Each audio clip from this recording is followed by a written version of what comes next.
कल जो प्रॉब्लम हम लोग छोड़ दिए थे वो प्रॉब्लम नहीं हो पाया था, वो आज थोड़ा सा देख लेते हैं, उसके बाद यहाँ पे जाएंगे। ठीक है, तो प्रॉब्लम का था क्या था कि the summation of two vectors A और बी को मिला के जो आंसर आया था वो था p vectors. And if we reverse the direction of b, अगर हम लोग बी का डायरेक्शन चेंज कर देंगे तब जाकर रिजल्टेंट निकालेंगे, तो उसका रिजल्टेंट क्यू वेक्टर आएगा। ठीक है, तो हम लोग ए और बी को रिजल्टेंट निकला तो क्या होगा, पी वेक्टर्स, पी वेक्टर हम लोग लिख सकते हैं root over of a square plus b square plus 2ab cos theta. हां, ऐसे हम लोग इसका रिजल्टेंट का वैल्यू लिख सकते हैं अकॉर्डिंग टू द फार्मूला। और अगर b का डायरेक्शन रिवर्स कर देंगे तो उसको उल्टा कर दिया, वो क्या हो गया minus b, without changing the magnitude, only changing the direction. अब जाके a और माइनस b को जब ऐड करेंगे तो q वेक्टर आएगा अकॉर्डिंग टू द क्वेश्चन हम लोग कर चुके हैं। तो उसका जो वैल्यू आएगा वो क्या आएगा, root over a square b square 2ab cos 180 minus theta होगा, क्योंकि a और b का बीच का एंगल, a और b का एंगल अगर थीटा है तो a और माइनस b का एंगल क्या होगा 180 माइनस थीटा होगा। तो वही यहाँ पर है cos 180 माइनस थीटा, वो क्या होता है माइनस cos थीटा। तो ये वाला p square and q square करके ऐड कर देंगे तो ये वाला टर्म कट जाएगा और ये वाला फाइनल आंसर आ जाएगा, बहुत इजी है। ठीक है, तो आज हम लोग जो देखने वाले हैं, आज हम लोग देखने वाले हैं कि resolution of vectors. What is resolution of vectors? पिछले दिन हम लोग क्या किए थे, एडिशन किए थे। एडिशन मतलब दोनों वेक्टर को जोड़ रहे थे और कुछ आंसर मिल रहा था, नया वेक्टर मिल रहा था। यहाँ पे नहीं जोड़ेंगे, यहाँ पे क्या करेंगे, वेक्टर दिया हुआ है उसको तोड़ेंगे, मतलब उसको डिवाइड करेंगे। मतलब जैसे कि 5 और 3 मिला के कितना बनता है, 8 हो जाता है। अब 8 दिया हुआ है और पूछा गया है कि कौन कौन सा वेक्टर मिला के वो बनेगा। This is a given vectors, A vectors, इसको तोड़ना है, मतलब दो पार्ट में डिवाइड करना है, कौन कौन सा वेक्टर मिला के ये बनेगा, रिजोल्यूशन करना है। Just the opposite process of addition. Addition में हम लोग जोड़ते हैं, यहाँ पे हम लोग तोड़ते हैं। ठीक है, this a vector should be equals to some vector plus some vector, ऐसे करके लिखना है। अब देखो ए वाला ए वेक्टर है और यहाँ पे एंगल दिया हुआ है कि x एक्सिस के साथ इसका एंगल अल्फा है और y एक्सिस के साथ इसका एंगल बीटा है। There is a given vectors a vector जिसका x एक्सिस के साथ अल्फा एंगल बना हुआ है और y एक्सिस के साथ बीटा एंगल बना हुआ है। तो a vector is equals to something plus something, वो समथिंग हमको निकालना है कि कौन दो वेक्टर को सम करने के बाद a मिला है, मतलब a को तोड़ना है, 10 है उसको तोड़ना है, 4 + 6 लिखना है ऐसे। तो कैसे लिख सकते हो, अगर a वाला रिजल्टेंट होगा, a वेक्टर इसको तोड़ना है मतलब दोनों वेक्टर था, कुछ वेक्टर था उसको मिला के a बना। तो उसके लिए क्या करना पड़ेगा, उसके लिए क्या करना पड़ेगा, पहले तो पैरेलल बनाना है। तो a वाले के o a पॉइंट a, इसका नाम देते हैं m, इसका नाम देते हैं n। तो यहाँ पे हम लिख सकते हैं according to the parallelogram law कि जो o a वेक्टर्स है that must be equals to OM vector plus OM vector, OM vector and OM vector, इन दोनों को ऐड करने के लिए आ जाएगा। हम लोग को क्या निकालना है, OM और ON निकालना है। जिन दोनों जो वेक्टर को जोड़ने के बाद हो आया, तो OM के लिए हम क्या लिख सकते हैं, OM के लिए लिख सकते हैं OM multiplied by I hat, x axis क्या है, इसका मैग्नीट्यूड क्या है OM multiplied by J hat. अच्छा OM का वैल्यू कितना होगा, देखो यहाँ पे हम लिख सकते हैं कि cos alpha equals to, cos alpha क्या होता है, परपेंडिकुलर बाय हाइपोटेनस ना, बेस बाय हाइपोटेनस। तो बेस क्या होता है OM बाय OA। तो यहाँ पे OM की जगह क्या आ जाएगा OA cos अल्फा। ठीक है, तो OA का मतलब क्या है A cos अल्फा, OM का मतलब क्या है A, OA का मतलब क्या है, OA मतलब क्या है, मतलब a है, उसका मतलब a वेक्टर जो है उसका मॉड है, तो a cos अल्फा। तो m के लिए हम लोग क्या लिख सकते हैं, a cos alpha into i hat, और इसे क्या लिख सकते हैं, इसे कैलकुलेट कर सकते हो, वो क्या आएगा a cos beta into j hat. o a vector मतलब a वेक्टर्स। अब देखिए बना हो गया रिजोल्यूशंस। a वेक्टर जो है उसको तोड़ दिया दो पार्ट में, this vector plus this vector, इन दोनों वेक्टर को मिला के ए वेक्टर बना, मतलब इसको हम लोग तोड़ रहे हैं दो पार्ट में, एक वेक्टर इधर है एक वेक्टर इधर है, ऐसे हम लोग इसको तोड़ रहे हैं। तो समथिंग का है समथिंग इनटू j हैट, इसे हम लोग क्या कहते हैं, ए वाला जो कंपोनेंट है इसके हम कहते हैं ax into i hat plus a y into z. ये वाला मतलब क्या है, ये वाला मतलब ए वाई है, ये वाला मतलब ए एक्स है। ए कॉस अल्फा मतलब component of a vector along x axis, component of a vector along y axis. X axis के अलोंग कुछ पोर्शन है, वाई एक्सिस के अलोंग कुछ पोर्शन है, दोनों मिला के ये बना है। मतलब any vectors can be written in something to x something to z. मतलब ये वेक्टर जो है वो ना ही एक्स एक्सिस के अलोंग जा रहा है, ना ही वाई एक्सिस के अलोंग जा रहा है, मतलब उसका कुछ ना कुछ पार्ट रहेगा। तो एक्स इटा है, y y है। सिमिलरली 3 डायमेंशन में करेंगे तो क्या हो जाएगा, इन 3D 3 डायमेंशन में क्या हो जाएगा, ax i hat ay j hat az k hat। ठीक है, तो ax का मतलब क्या होगा, ax का मतलब यहाँ पे लिख देते हैं, ax का मतलब a cos अल्फा, ay का मतलब क्या होता है, a sin alpha, sorry sin alpha, a cos beta, and az का क्या मतलब होगा, a cos gamma. where x y alpha beta gamma are the angles that the vector make with the different axis. Okay, तो कैसे हम लोग मान सकते हैं, ऐसे x y और az है, वेक्टर ऐसे वेक्टर है, तो x के साथ कितना बना अल्फा, y के साथ कितना बना बीटा और z के साथ गामा। तो ये वाला हम लोग लिख सकते हैं, any vector can be written in something to x something to z something to k in this way. Okay,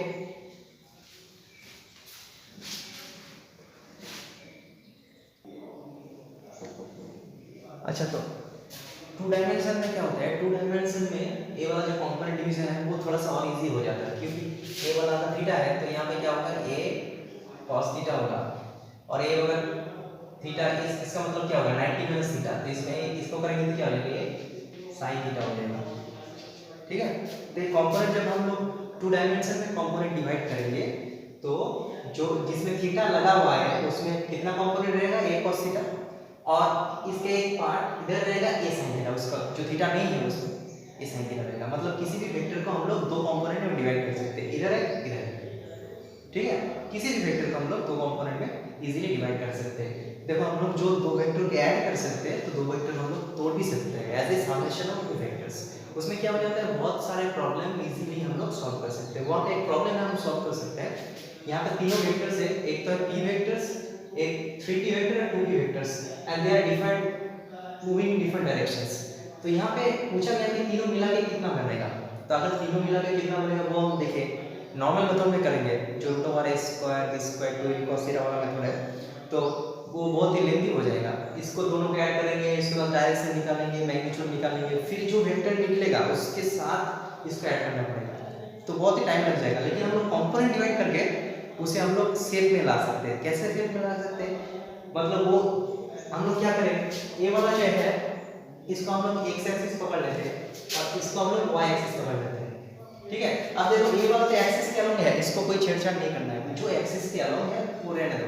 इसको हम लोग 2 पार्ट में डिवाइड कर सकते हैं। कैसे डिवाइड कर सकते हैं, देखो अच्छा ये p है ना, तो थोड़ा सा छोटा होगा p वेक्टर। ओके, अब देखो इसको हम लोग थोड़ा सा डिवाइड कर सकते हैं 2p, तो इसको हम लोग 2 कंपोनेंट में डिवाइड कर सकते हैं। कैसे कर सकते हैं, देखिए एक कंपोनेंट इधर रहेगा, वो क्या हो जाएगा 2p sin 30 sin 30, हाँ तो मतलब p हो जाएगा, और ये कितना हो जाएगा, ये हो जाएगा 2p cos 30। cos 30 क्या होता है √3/2, तो ये हो जाएगा p√3। समझ में आया, मतलब इसको 2 पार्ट में डिवाइड कर दिया, एक इधर और एक इधर। जब इसको 2 पार्ट में डिवाइड कर दिए तो इसका कोई वैल्यू नहीं रहा, खत्म हो गया। मतलब ये जो यहाँ पे टोटल कितना वेक्टर है, 3 वेक्टर, 1 2 3, तो ए इसको जैसे वैसे रहने देते हैं क्योंकि वो तो एक्स एक्सिस के अलोंग है। लेकिन ए वाला वेक्टर को हम 2 पार्ट में डिवाइड कर देंगे, एक इधर एक इधर, ये वाला कुछ नहीं है, उसको कोई वैल्यू नहीं है। मतलब एक की जगह 2 हो गया, टोटल 3 हो गया। अब इसको भी 2 पार्ट में डिवाइड कर सकते हैं। 3p क्या होगा, थोड़ा सा बड़ा होगा 3p, तो इसको 2 पार्ट में कैसे डिवाइड करेंगे, ऐसे लेंगे, ऐसे कंपोनेंट लेंगे, इसमें एक कंपोनेंट लेंगे, क्या हो जाएगा 3p sin 30, मतलब 3p/2 हो जाएगा। और इधर एक हो जाएगा कंपोनेंट, वो क्या हो जाएगा 3p cos 30, उसमें क्या हो जाएगा 3√3p/2 ऐसा हो जाएगा। मतलब क्या हो गया, टोटल मेरे पास 3 वेक्टर था, अब क्या हो गया इसको डिवाइड कर दिया दो पार्ट में, इसको भी दो पार्ट में, 2 2 4 और 5, टोटल 5 वेक्टर हो गया। तो यहाँ पे कॉन्फ़िगरेशन क्या हो गया, कॉन्फ़िगरेशन देखो बहुत इजी हो गया। यहाँ पे एक्स एक्सिस क्या हो तो इसको थोड़ा सा और डिवाइड कर देते हैं, p और p, मतलब यहाँ पे p पहले से था और इसका एक पार्ट p, तो दोनों मिला के हो जाएगा 2p, ठीक है। और इधर हो जाएगा 3 pi/2, एक वेक्टर बन गया। और इधर दो वेक्टर है, एक है p√3 प्लस p 3√3/2, ठीक है। तो इन दोनों को मिलाके 2 - 3/2 तो कितना होगा 0.5 डायरेक्ट होगा। इसमें क्या हो जाएगा p/2, इधर हो जाएगा p/2 और इधर क्या हो जाएगा √3 कॉमन में आ जाएगा 5/2 ये हो जाएगा वेक्टर्स, दो वेक्टर बन गया। अब हमारे पास कितना वेक्टर है, दो वेक्टर। अब जब सब मिला के मात्र दो वेक्टर बन गया तो दोनों को हम लोग इजीली ऐड कर सकते हैं। ऐसे हम लोग इजीली इसको ऐड कर सकते हैं नॉर्मल a² + 2ab + b² क्या करेंगे √1/2 इसका होल स्क्वायर कर देंगे और √3b/2 5 उसका भी होल स्क्वायर कर देंगे और 2ab cos 90 उसका रूट कर देंगे। जो भी आंसर आएगा वो फाइनल आंसर आएगा, ठीक है। स्पीकर लगाया क्या? हाँ स्पीकर लगाया गया। अच्छा तो अब हम लोग बात करते हैं रिलेटिव वेलोसिटी के बारे में। रिलेटिव वेलोसिटी क्या होता है, ठीक है। रिलेटिव देखो जो भी हम लोग को दिख रहा है, मतलब जो भी मोशन हो रहा है कुछ बॉडी का, वो with respect to some another thing हो रहा है। मतलब कि एक ही चीज डिफरेंट पर्सन को अलग अलग दिखता है। जैसे कि मैं यहाँ पे रेस्ट में हूँ, एक बस जा रहा है तो हमको दिखेगा कि वो मोशन में है। अगर मैं बस के अंदर होता तो हमको दिखता कि हमारे बगल में जो बैठा है वो रेस्ट में है। मतलब वही पर्सन अब जब यहाँ पे खड़े हैं तो वो मोशन में है, लेकिन उसके बगल में आप बैठे रहेंगे तो वो मतलब रेस्ट में है। मतलब सब कुछ रिलेटिव होता है। तो रिलेटिव वेलोसिटी का मतलब क्या है, रिलेटिव वेलोसिटी का मतलब होता है जो हम लोग को दिख रहा है। मान लेते हैं कि हम इधर जा रहे हैं 30 किलोमीटर/आवर और मेरे और एक दोस्त जा रहा है वो भी 30 किलोमीटर/आवर, तो रिलेटिव वेलोसिटी क्या होगा 30 - 30 क्या हो जाएगा 0 हो जाएगा। मतलब वो देख रहे ऐसा दिखेगा कि वो एक साथ जा रहे हैं। मान लेते कि हम 30 इधर जा रहे हैं, दोस्त मेरा इधर जा रहा है, तो दोनों मिला के क्या हो जाएगा, लगेगा कि 60 किलोमीटर/आवर में जा रहे हैं। मतलब क्या होगा वो ऐड हो जाता है, मतलब माइनस हो जाता है एक्चुअली। तो कैसे हो रहा है वो बाद में बोलेंगे। तो रिलेटिव वेलोसिटी का मतलब क्या होता है, relative velocity of a person with respect to another thing, वो क्या होता है relative velocity of an object with respect to observer, ठीक है। जब हम लोग रिलेटिव वेलोसिटी मेजर करते हैं तो दो चीज़ यहाँ पे इंपॉर्टेंट है। एक तो है ऑब्जर्वर जो ऑब्जर्व कर रहे हैं, मतलब जो रिलेटिव वेलोसिटी मेजर कर रहे हैं, और एक है ऑब्जेक्ट जिसको हम मेजर कर रहे हैं। जैसे कि what is the relative velocity of बास with respect to me.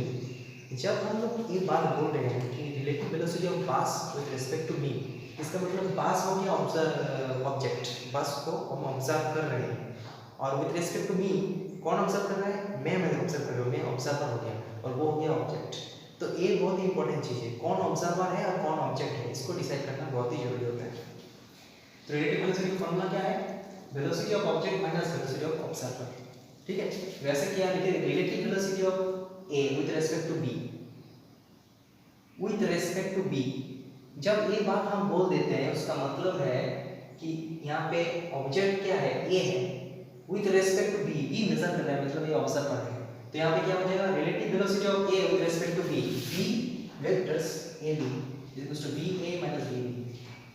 Okay, relative velocity of A with respect to B means velocity of A minus velocity of B, velocity of object minus velocity of observer। अब उल्टा कर देंगे तो क्या हो जाएगा, relative velocity of B with respect to A, तो क्या हो जाएगा B B minus B B B है। ऐसे हम लोग लिख सकते हैं, कौन ऑब्जेक्ट है कौन ऑब्जर्वर है उसको पहले डिसाइड करना पड़ेगा, उसके बाद क्या करना पड़ेगा V of object minus V of observer। अब देखते हैं एक प्रॉब्लम देखते हैं कि velocity of the river is 3 km/h। यहाँ पे जो रिवर है, रिवर बह रहा है, उसका वेलोसिटी कितना है, velocity of river V R vector, V R का वैल्यू कितना है 3 है। इसे वैल्यू अलग से लिखते हैं, वेक्टर साइन दिए इधर। Velocity of the boat in still water is 4 km/h। Velocity of boat कितना है 4 km/h इन स्टिल वाटर में। तो in which direction the man should drive the boat to reach just opposite bank. यहां से अगर start करते हुए वो स्टार्ट हुए, यहां से अगर स्टार्ट होगा तो वो बोट को कैसे ड्राइव करेगा ताकि वो यहां से यहां पहुंचे। अब अगर वो इधर ड्राइव करेगा तो इधर तो वो नहीं, यहाँ पे नहीं पहुंच पाएगा क्योंकि इधर एक फ्लो है, तो दोनों मिला के वो इधर चला जाएगा। समझ में आ रहा है? अगर रिवर नहीं फ्लो होता, स्टिल रहता, तो वो यहाँ से यहाँ डायरेक्ट चला जाता। लेकिन वो अगर इधर जाने की कोशिश करेगा तो वो इधर चला जाएगा, इधर और इधर मिला के इधर चला जाएगा। तो उसको यहाँ से यहाँ तक पहुँचना है, मतलब उसको जो इफेक्टिव उसका नेट वेलोसिटी होना चाहिए वो क्या इधर होना चाहिए, इधर होना चाहिए, इधर होना चाहिए, यहाँ से यहाँ पहुँचना चाहिए। लेकिन तो उसे किधर ड्राइव करना पड़ेगा, इधर जाने से तो नहीं होगा, क्योंकि देखो जो इसका इफेक्ट होगा वो नेट इफेक्ट होगा, एक तो खुद का वेलोसिटी और रिवर दोनों मिला के, तो दोनों मिला के ये बढ़ना चाहिए। तो इसे कैसे होना चाहिए, देखो ये वाला क्या हो गया, resultant velocity. Actually relative velocity का प्रॉब्लम नहीं है, रिजल्टेंट वेलोसिटी और एक वेलोसिटी और एक वेलोसिटी किधर होनी चाहिए। तो पहला वाला कमेंट करते हैं, तो ये वाला और एक वेलोसिटी होना चाहिए, वेलोसिटी ऑफ बोट होना चाहिए, ये दोनों मिला के इधर होना चाहिए। ठीक है, तो हम लोग क्या निकालना है, थीटा निकालना है। यहाँ पर आप लोग निकाल सकते हैं tan theta easily. tan theta का मतलब क्या है, परपेंडिकुलर बाय बेस। परपेंडिकुलर मतलब क्या है, ये वाला कितना है, वी आर, और बेस कितना है, परपेंडिकुलर बाय बेस, तो बेस मालूम नहीं है, तो क्या कर सकते हैं, परपेंडिकुलर बाय हाइपोटेनस ले लेते हैं, साइन ले लेते हैं, साइन थीटा, तो वी आर का मतलब क्या होता है, 3 और 4, 3/4। Okay, so theta is equal to sine inverse 3/4। मतलब कितना एंगल में इसको ड्राइव करना पड़ेगा, it must make an angle this something, कुछ होगा विथ वर्टिकल के रेस्पेक्ट पे थोड़ा इधर कुछ एंगल बना के उसको ड्राइव करना पड़ेगा, तो भी क्या होगा, इन दोनों मिला के इधर होगा।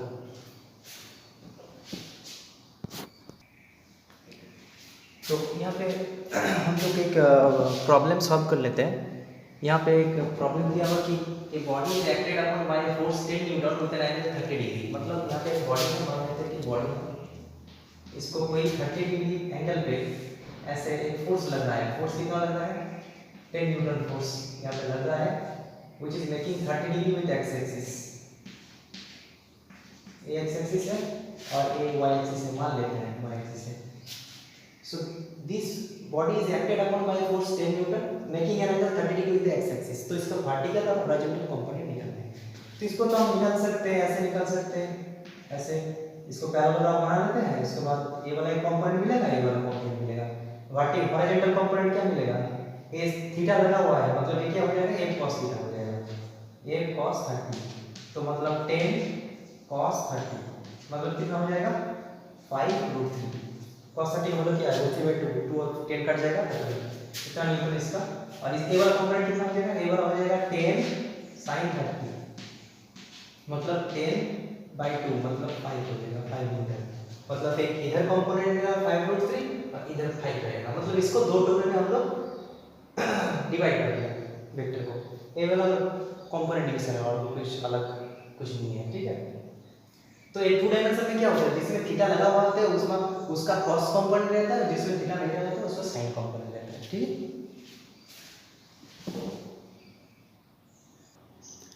तो और एक प्रॉब्लम हम आज देख लेते हैं, वो है कि rain is falling vertically downward with velocity 2 km/h। Relative velocity का एक प्रॉब्लम है। तो यहाँ पे रेन गिर रहा है, ऐसे गिर रहा है रेन, इसका रेन का वेलोसिटी है, velocity of the rain vr vectors, तो उसका वैल्यू कितना है, हम लिख लेते हैं vr = 2 km/h। और एक पर्सन राइटवर्ड जा रहा है 2 km/h से, मतलब पर्सन जो जा रहा है उसका वेलोसिटी क्या है, वो भी 2 km/h है, वो person of the man, velocity of the man. तो वेलोसिटी ऑफ द मैन का वैल्यू कितना है, वो भी क्या है, 2 km/h है। What is the relative velocity of man with rain with respect to man? मतलब मैन को कैसा लगेगा कि रेन कैसे गिर रहा है, रेन ऐसे हॉरिजॉन्टली तो नीचे गिर रहा है, उसको कैसे क्या लगेगा, वो हम लोग को कैलकुलेट करना है। इसका मतलब क्या करना है, हम लोग को velocity of rain with respect to man calculate करना है, रिलेटिव वेलोसिटी। तो वो क्या होगा, velocity of rain minus velocity of man, ये वाला कैलकुलेट करना पड़ेगा। तो Vr माइनस Vm को हम नहीं कैलकुलेट कर सकते, मेरे पास सब्सट्रैक्शन का तो कोई फॉर्मूला नहीं है, लेकिन एडिशन का फॉर्मूला है, तो वो आप ला सकते हैं। तो Vr से माइनस Vm वेक्टर को छोड़ देंगे। माइनस Vm कैसे मिलेगा, ये अगर Vr है तो माइनस Vm ऐसा मिलेगा, ये हो जाएगा माइनस Vm वेक्टर। अब इन दोनों को जोड़ देते हैं, इन दोनों को जोड़ देने से क्या हो जाएगा, ऐसे ऐसे हो जाएगा, रिजल्टेंट ऐसा हो जाएगा। कितना होगा, Vr का वेलोसिटी का मैग्नीट्यूड कितना होगा, √1 of dr square plus Vm, तो ये माइनस नहीं डालना है यहाँ पे, तो यहाँ पे सब मैग्नीट्यूड ले लें, प्लस 2 Vr Vm cos 90 90 के लिए, तो वो वाला टर्म जीरो हो जाएगा, क्या होगा 2 स्क्वायर प्लस 2 स्क्वायर प्लस 0, तो 2√2 हो जाएगा, 2√2 किलोमीटर पर आवर इसका रिलेटिव वेलोसिटी। तो रेन 2 किलोमीटर पर आवर में नीचे गिर रहा है, लेकिन उसको लगेगा कि 2 किलोमीटर पर आवर पर गिरेगा, और उसका डायरेक्शन क्या होगा, डायरेक्शन यहाँ से हम निकाल सकते हैं, थीटा अगर मान लेते हैं तो यहाँ पे tan थीटा कितना निकल जाएगा, tan theta is equal to perpendicular by base. तो परपेंडिकुलर क्या है, Vm, Vm का वैल्यू कितना है, 2 है, बेस कितना है, Vr है, वो भी 2 है, मतलब 1, मतलब theta is equal to 45 degree. मतलब उसको लगेगा कि वो वर्टिकल नीचे नहीं जा रहा है, वो 45 डिग्री से एक्चुअली रेन इधर ऐसे गिर रहा है, लेकिन उसको क्या लगेगा, उसको लगेगा कि रेन इधर गिर रहा है। इसको हम लोग रियल लाइफ में भी देख सकते हैं, जब बस चलता है तो रेन अगर सीधा गिर रहा था वो थोड़ा सा टिल्ट हो जाता है, इसको हम लोग रियल लाइफ में देख सकते हैं। एक्चुअली क्या होता है, वो रिलेटिव वेलोसिटी हम लोगों को दिखाई देती है, ठीक है।